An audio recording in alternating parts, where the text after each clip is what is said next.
Assalamualaikum warahmatullahi wabarakatuh. Alhamdulillah alladzi ahyana ba'dama amatana wa ilaihin nusyur. Segala puji bagi Allah Jalla Jalaluh yang telah menghidupkan kita, membangkitkan kita dari tidur kita, setelah Dia mematikan kita. Dan kelak kepada Allah kita akan dikembalikan. Tidak sedikit orang yang tidak pernah bangkit lagi dari tidurnya. Kehidupan dia di dunia telah usai. Dan kematian itu adalah pemutus segala kelezatan. Kita semua punya keinginan, punya angan-angan. Dan subhanallah jamaah, tidak ada satupun orang mati kecuali ada keinginan dia yang belum terlaksana. Sampai baginda Nabi kita Muhammad alaihi salatu wassalam. Beliau ingin mengirimkan pasukan yang dipimpin oleh Usama bin Zaid. Tapi beliau meninggal terlebih dahulu. Akhirnya Abu Bakar Siddiq yang melanjutkan pengiriman pasukan itu. Beliau juga pernah berkata alaihi salatu wassalam ketika beliau puasa di tanggal 10 Muharram. Di tahun ke-11 Hijriah. Nabi alaihi salatu wassalam meninggal kapan? Tanggal 12 Rabiul Awal tahun 11 Hijriah. Sebelum Rabiul Awal itu bulan Safar. Sebelum Safar itu bulan Muharram. Ketika beliau puasa tanggal 10, para sahabat radhiyallahu taala anhum mengatakan, "Ya Rasulullah, ini Yahudi puasa nih tanggal 10. Sedangkan kita diperintahkan untuk menyelisihi orang-orang Yahudi." Apa kata beliau alaihi salatu wassalam? La in ishtu ila qabil. Kalau aku hidup sampai tahun depan, aku akan puasa tanggal 9. Tapi sampai meninggal dunia alaihi salatu wassalam gak pernah puasa tanggal 9. Kenapa? Karena gak sampai, umur beliau gak sampai tahun 12 Hijri. Sallallahu alaihi wasallam. Maka semoga kalau punya angan-angan dan cita-cita, cita-cita itu kebaikan. Karena semua punya angan-angan. Ada yang ingin merenovasi rumahnya. Ada yang ingin jalan-jalan mungkin. Coba kalau angan-angannya, aku kepingin haji tahun depan. Aku kepingin umrah tahun depan. Kalaupun kita meninggal dunia, semoga sudah dicatat oleh Allah Azza wa Jalla. Allahumma salli wa sallim ala abdika wa rasulika. Sayyidina wa maulana Muhammadin wa ala alihi wa ashabihi ajma'in, amma ba'd. Jamaah rahimakumullah. Hari ini hari Jumat. Jumat kedua di bulan Rajab ya. Semoga kita bisa memaksimalkan Jumat ini dengan amal-amal soleh yang jadi persiapan kita untuk masuk ke bulan Sya'ban, kemudian masuk ke bulan Ramadan. Ada satu hadis yang ingin ana ulas pada kesempatan kali ini. Berkaitan dengan doa. Kita ini makhluk yang lemah. Jangan pernah merasa kuat. Jangan pernah merasa kaya. Kenapa? Karena perasaan kuat, perasaan kaya membuat sikap kita akan berubah. Allah Azza wa Jalla mengatakan, di surat Al-Alaq ya. Innal insana la yatgha. Sesungguhnya manusia itu benar-benar melampaui batas. Kapan itu terjadi? Ar-ra'ahu istaghna. Ketika dia melihat, merasa dirinya sudah berkecukupan. Dia sudah kaya. Dia sudah kuat. Dia sudah mampu. Perasaan, sebenarnya dia gak mampu. Artinya gak pernah orang itu jadi kaya sebenarnya. Kenapa? Karena Allah Azza wa Jalla mengatakan antumul fuqara. Kalian adalah orang-orang fakir. Allah mengatakan wa khuliqal insanu dha'ifa. Manusia itu diciptakan lemah. Lemah sekali. Ada yang pernah nonton video seorang atlet binaraga di Bali. Dia ingin show kekuatan dia. Dia live. Dia angkat beban yang berat sekali. Dia angkat beban. Mati dia. Dalam posisi live. Mati. Dia ingin menunjukkan kekuatan dia. Gak ada yang bantuin dia wala apa. Gak ada makhluk. Manusia ini makhluk yang lemah. Makhluk yang fakir. Makhluk yang tidak bisa apa-apa. Makanya orang kalau mau keluar rumah. Rumah itu kan jadi benteng kita. Yang mungkin orang berpikir ketika dia punya rumah. Dia akan selamat dari banjir. Dia akan selamat dari gangguan di luar. Ketika keluar rumah. Apa yang dia katakan? Bismillah. Dia sebut nama Allah. Tawakkaltu ala Allah. Aku menyerahkan semuanya kepada Allah. Lalu kita mengatakan la haula wala quwwata illa billah. Tidak ada daya, tiada kekuatan kecuali dengan Allah Azza wa Jalla. Cuma kadang-kala manusia itu merasa kuat, merasa lemah. Sehingga dia gak berdoa. Kebanyakan kita itu berdoanya kapan? Ketika merasa lemah. Ketika merasa tidak mampu. Udah jalan buntu. Maka di situ dia akan benar-benar memohon kepada Allah Azza wa Jalla. Maka kita perlu selalu menumbuhkan perasaan. Aku ini butuh sama Allah. Tanpa Allah aku gak bisa apa-apa. Itu juga yang akan menyebabkan sholat kita lebih khusyuk. Ya. Ibadah kita lebih konsentrasi. Kenapa? Karena kita menghadirkan perasaan itu. Coba orang yang gak tahu siang nanti makan apa.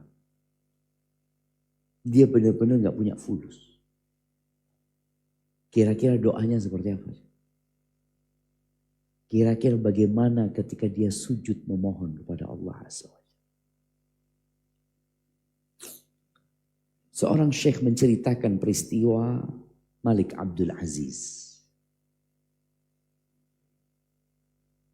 Tahu Malik Abdul Aziz ini? Ayahnya raja-raja Arab Saudi sekarang. Dia yang membangkitkan kembali kerajaan Arab Saudi yang ketiga.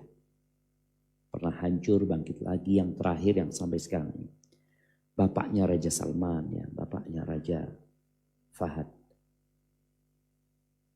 Ada satu orang dari satu daerah itu berhari-hari dia naik onta. Dia mau ketemu Malik Abdul Aziz. Raja. Dengan harapan raja ini menyelesaikan masalah dia. Ada beberapa permintaan dia sama raja. Berangkat dia. Entah berapa hari. Akhirnya sampai ke base campnya Malik Abdul Aziz. Ketika itu waktu sholat maghrib. Orang-orang tuh ngeliat kok ada orang datang. Akhirnya ditunggu. Ditanya dari mana, apa keperluannya. Oh oke, kata dia. Akhirnya sholat maghrib bersama Malik Abdul Aziz. Udah selesai sholat, dia dekat sekali dengan Malik Abdul Aziz. Dia lihat Malik Abdul Aziz ini berdoa. Dia dengar doanya Malik Abdul Aziz. Bagaimana Malik Abdul Aziz berdoa memohon kepada Allah Azza wa Jalla. Subhanallah, orang Baduy ini pulang. Gak jadi ngomong dan minta sama Malik Abdul Aziz. Selesai. Mana orang itu kata dia. Pulang kata dia. Panggil orang itu kata dia. Ini keperluannya belum disampaikan sudah. Mau pulang kata dia. Dan betul dipanggil kata dia. Kenapa engkau pulang kata dia. Engkau belum menyampaikan keperluanmu. Iya. Aku melihat engkau berdoa minta sama Allah. Engkau raja padahal. Engkau padahal raja. Kenapa aku minta sama engkau? Kata dia. Aku akan ahsan berdoa minta kepada yang engkau minta sama dia. Kata dia. Subhanallah. Di sini ketika seorang dikasih pendidikan tauhid ya. Bagaimana keyakinan dia kepada Allah Azza wa Jal. Bagaimana dia mengkaji asma'ullah al-husna. Sifat-sifat Allah yang mulia. Yang menjadikan dia jadi yakin dan berdoa memohon kepada Allah. Akhirnya gak boleh pulang sama Malik Abdul Aziz. Sini dulu kata dia. Itu. Setelah berapa hari sama Malik Abdul Aziz kasih hadiah atau apa baru dia pulang. Tapi tadi perasaan mampu, perasaan sudah kaya, perasaan sudah berlebih, perasaan tidak butuh itu membuat orang dalam kondisi yang berbahaya sekali. Karena sejatinya dia gak jadi kaya, dia tetap fakir. Dia gak jadi ketika dia berkuasa umpamanya dia merasa kuat. Itu hanya perasaan. Wa ila huwa faqir. Makanya tiap hari Nabi Daud alaihissalam. Nabi Daud raja. Nabi Sulaiman raja. Apakah berhenti berdoa? Enggak. Maka ketika engkau dikasih rizki sama Allah berlebih. Engkau harus memandang ini adalah karunia Allah. Ini adalah pemberian Allah. Yang kaya adalah Allah. Yang ala kulli syai'in qadir. Itu hanya Allah Azza wa Jal. Dan aku gak bisa apa-apa tanpa Allah SWT. Paling lemah. Kapan antum jadi paling lemah? Ketika antum gak bisa berdoa. Tapi ketika antum masih bisa berdoa memohon kepada Allah Azza wa Jal. Antum akan jadi kuat. Karena antum bersama Allah yang maha kuat dan maha perkasa. Dan Allah mengatakan, memohonlah engkau kepadaku, pasti aku kabulkan. Ini sebuah kepastian dari Allah SWT. Namun kalau ada doa-doa antum yang sampai hari ini belum terwujudkan. Ana sudah 20 tahun Ustaz berdoa Ustaz. Ana sudah 10 tahun berdoa Ustaz. Mungkin ada yang ingin punya rumah. Sampai hari ini rumahnya masih kontrak. Dia ingin punya pekerjaan tetap. Sampai hari ini kerjaannya belum tetap. Jangan pernah berburuk sangka sama Allah Azza wa Jalla. Allah tidak pernah ingkar janji. Firman Allah benar. Sadaqallah. Benar firman Allah. Ketika Allah mengatakan ud'uni astajib lakum, pasti Allah kabulkan. Apabila syarat dan ketentuannya terpenuhi. Hanya saja dikabulkannya doa seseorang itu tidak harus yang dia pinta itu dia dapatkan sekarang. Boleh jadi ditunda. Dan penundaannya boleh jadi ya tahun depan baru dikasih. Kita nggak tahu. Boleh jadi 10 tahun lagi baru dikasih sama Allah.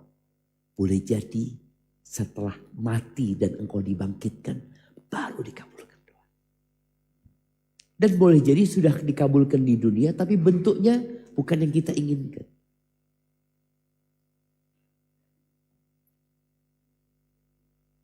Berapa banyak peristiwa-peristiwa yang kita alami.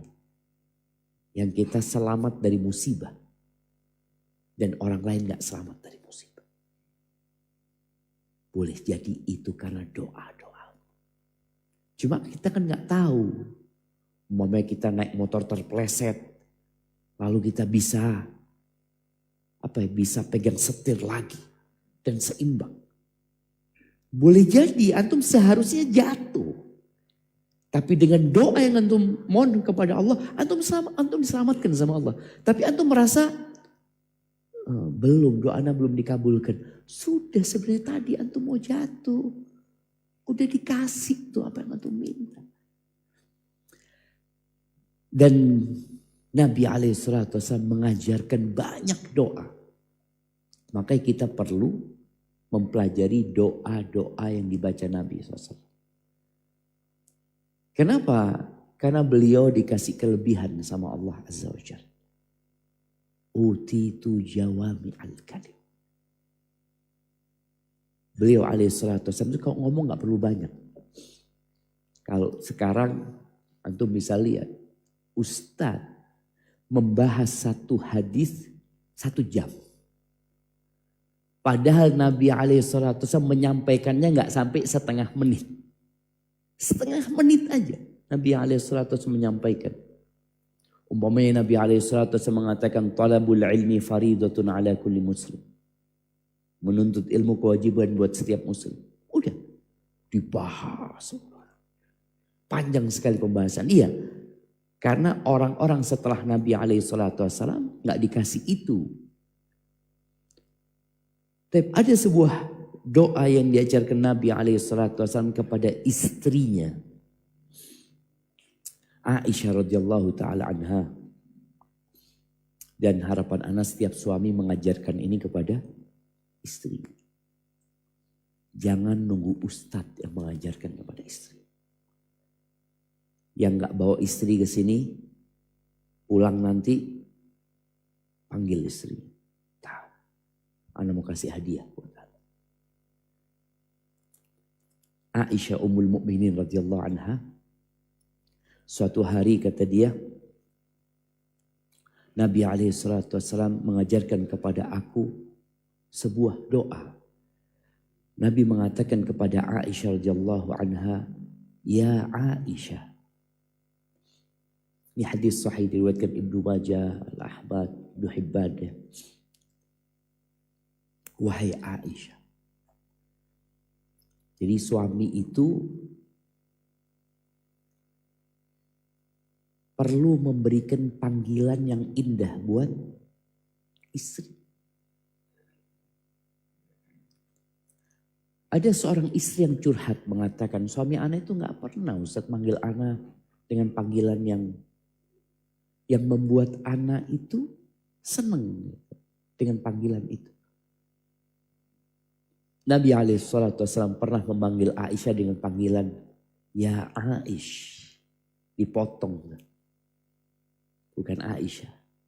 Pernah memanggil dengan ya Muwaffaqah. Wahai yang dikasih taufik sama Allah Azza wa Jalla.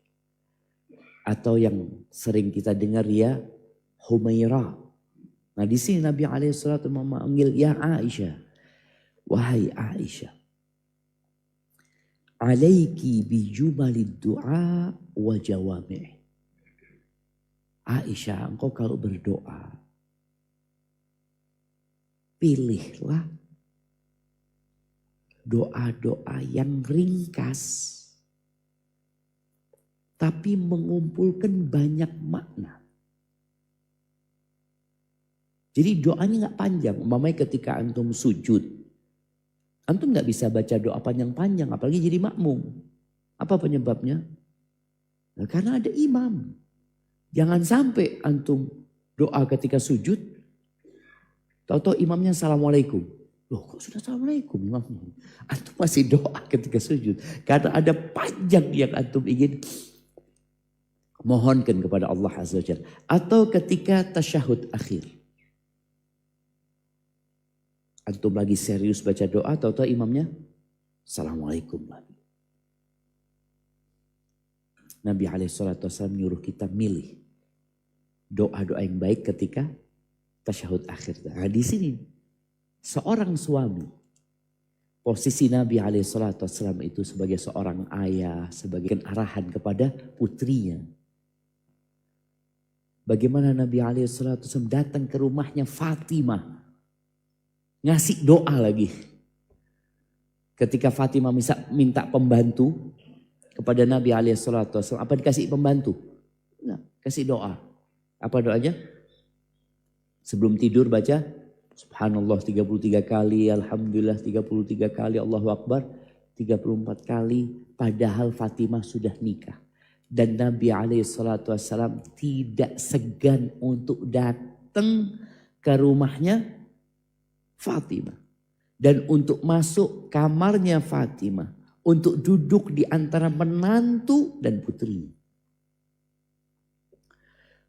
Tapi apa nih doa yang diajarkan Nabi SAW kepada Aisyah?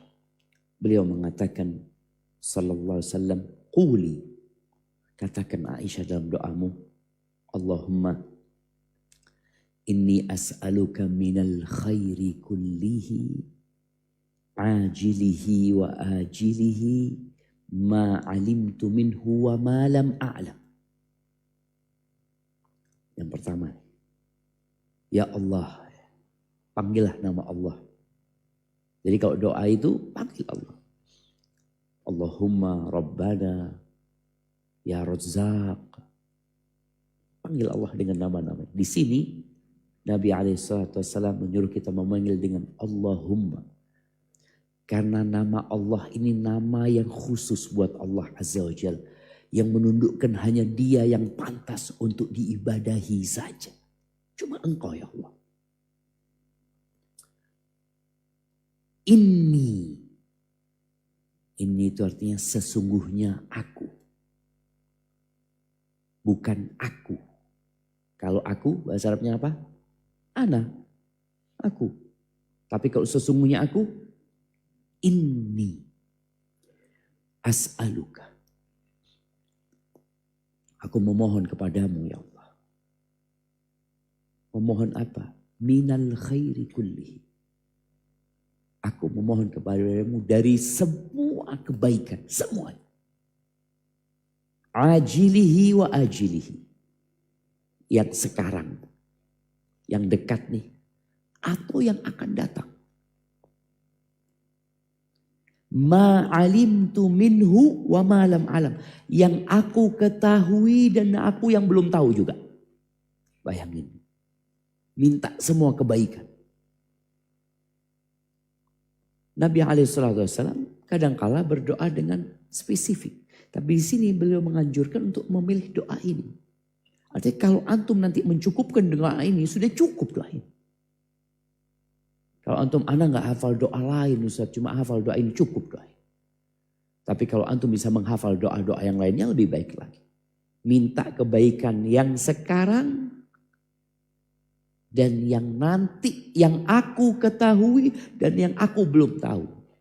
Karena kita gak tahu apa yang akan terjadi nantinya. Ya sudah, kita serahkan sama. Pokoknya aku minta ya Allah, semuanya aku minta.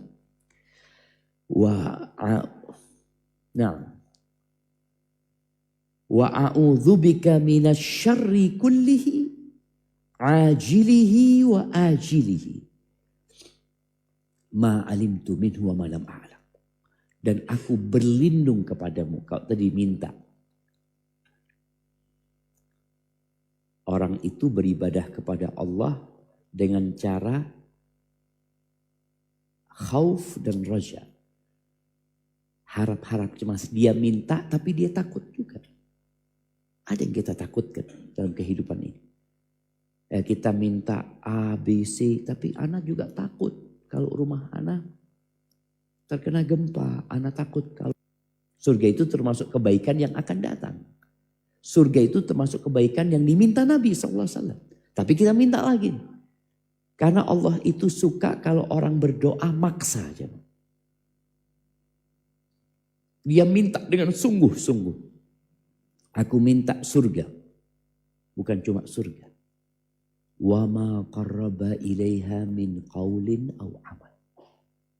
Aku minta surga dan minta semua yang dapat mendekatkan ke surga.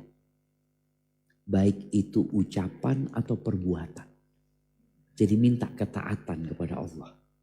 Minta supaya kalau ngomongnya baik, ya, kalau berbuat yang baik yang bisa mengantarkan ke surga. Wa a'udzubika minan nar. Ini termasuk keburukan yang sudah diminta di doa pertama dan kedua tadi. Dan aku berlindung kepadamu dari api neraka. Wa ma qarraba ilaiha min amalin au min qaulin au amal. Dan dari semua perkara yang dapat mendekatkan ke neraka, baik itu ucapan atau perbuatan. Minta dijauhkan dari dosa-dosa. Baik dosa lisan atau dosa raga kita. Atau dosa hati. Kemudian yang terakhir. Wa as'aluka an taj'ala kulla qada'in qadaitahu li khairan. Dan aku memohon kepadamu ya Allah. Agar semua takdirmu, semua keputusanku buat aku itu baik. Kan kita disuruh beriman dengan takdir baik dan buruk. Tapi kadang-kadang kita tertimpa musibah. Ya sudah, pokoknya kita minta. Apa saja keputusanmu, ketentuanmu, qadhamu ya Allah. Aku minta jadi kebaikan buat aku. Di riwayat lain, di lafaz lain disebutkan. Wa ma qadaita li qada'an faj'al aqibatahu rusyda. Apa saja ketentuanmu kepadaku, untukku, aku memohon akibatnya itu kebaikan. Maka jamaah, baca doa ini. Hafalkan doa ini. Nanti anak akan kirim ke panitia supaya bisa disebarkan doa ini dan dihafalkan. Rasa itu yang bisa Anda sampaikan pada kesempatan kali ini. Semoga jadi bekal kita untuk berdoa dan memohon kepada Allah. Dan hari ini hari Jumat, di akhir Jumat itu ada doa yang mustajab. Ada waktu yang mustajab di sana. Maka semoga kita sudah bisa mempraktekkan doa ini. Gak apa-apa nyontek antum. Berapa kali bacanya Ustaz terserah. Antum berapa kali antum mau minta lagi sama Allah, minta lagi sama Allah, minta lagi sama Allah. Terus minta. Dan ketika ada kesempatan lain, ya baca doa-doa yang lainnya. Barakallahu fiik. Subhanakallahumma wa bihamdika asyhadu an la ilaha illa anta astaghfiruka wa atubu ilaik. Jazakumullah khairan. Wassalamualaikum warahmatullahi wabarakatuh.